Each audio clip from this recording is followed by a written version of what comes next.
Я минут 200 اونجا تا یک دقیقه بیست.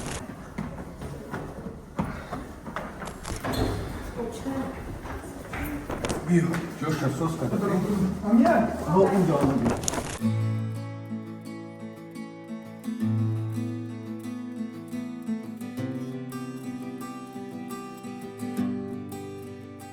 بیا درود همگرانی عزیز، ما در استویشگاه هستیم، استویشگاه بختیار شریف در شهر بغداد.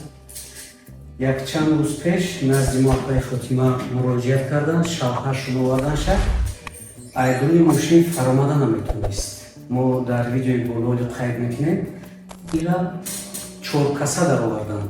عموما دردش وزنی بود که طاقت کردن نمیتونست. چند جا توبه میرود، خیر خداوند همین درگاه ما را سبب شفای همین گردون، خداوند همینجا در اینجا شفا داد.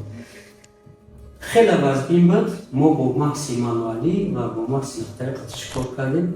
در بین 5 روز خدا خواهی با خست 1 کورس پرشید. همگی باید 2 کورس بگذاره، خود ما 10 روز گردمش میتیم، با 1 کورس که میگذاریم.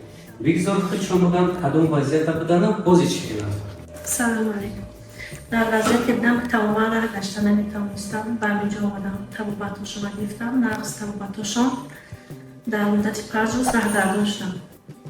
روزی هستم.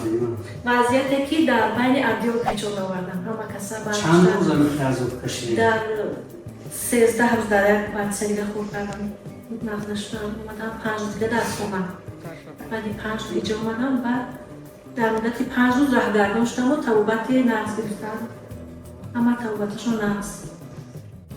خداوند شفای کامیتون کرد، مرحمت. ما کار میکنیم، حتما توموگرافی در کار.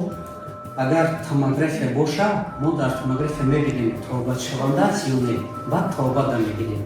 اگر توموگرافی نباشه، حتما توموگرافی روان میکنیم. برای که با انسان وقتی را گرفتن، وقت قیمتی را گرفتن و با به توموگرافی توبت کردن یک بی‌آبرویی است. حتما توموگرافی را کن.